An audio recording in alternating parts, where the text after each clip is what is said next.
Welcome back. आप देख रहे हैं बारान रहमत और रोज़ा और सेहत के सेगमेंट में आप सबको खुश आमदीद। हमारे साथ मौजूद हैं हमारे ज़बरदस्त मेहमान और आइए सबसे पहले आपको उनसे इंट्रोड्यूस करती हूँ।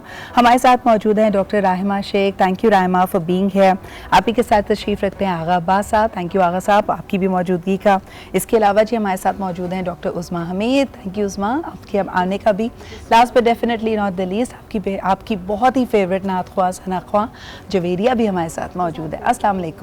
अस्सलाम, thank you for inviting me again. आप सबको बहुत बहुत रमज़ान की मुबारकबाद। और आज हमारा पहला सेगमेंट है जिसमें हम रोज़ा और सेहत को डिस्कस कर रहे हैं, लेकिन मैंने सोचा ज़रा अपने पर्सनल और घरेलू मसलों से शुरुआत की जाए।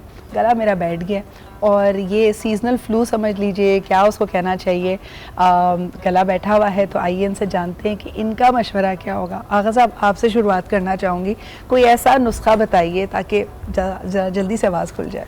बिस्मिल्लाहिर्रहमानिर्रहीम।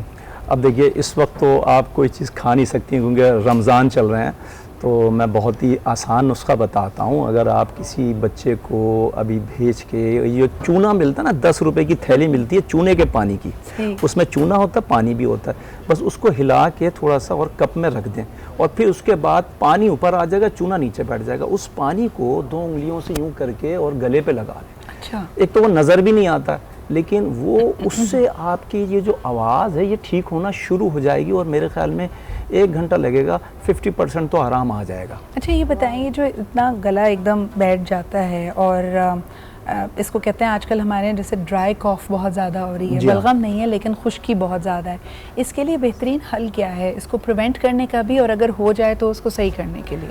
देखिए, मैं बहुत ही आसान एक हल बताता हूँ कि शहद खालिस में देसी अदरक मिलाइए और उसको खा लीजिए, इससे भी ठीक होता है।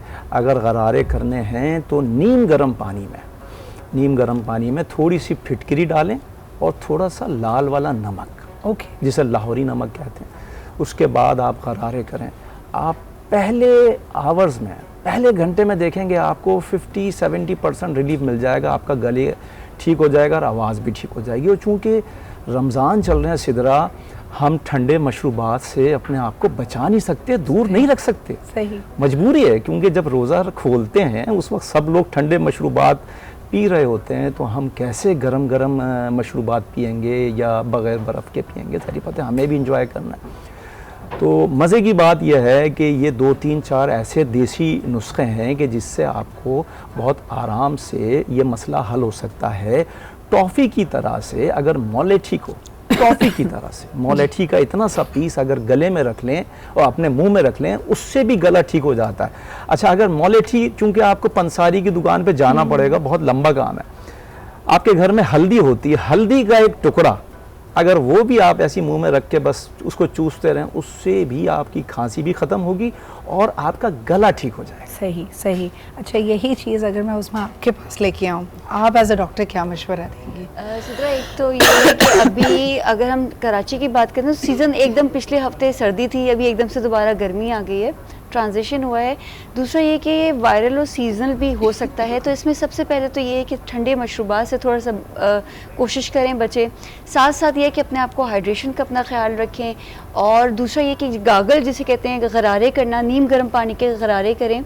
लॉजेंजेस आती हैं, स्ट्रेप्सिस वगैरह, जैसे हम चूसते रहते हैं, सक करते रहते हैं, तो उससे भी आपको आराम मिल जाता है। अगर उससे भी आराम नहीं मिले तो फिर ये है, क्योंकि एंटी वायरल है, सीजनल है, तो उसमें कोई एंटीबायोटिक का ऐसा कोई किरदार है नहीं, तो हमें थोड़ा वही रेस्ट, अपनी मशरूबात से थोड़ा सा शनाब करना और अपने आप को हाइड्रेट हमें अच्छे से रखना है, ताकि, और रेस्ट भी इसमें बहुत इंपॉर्टेंट है।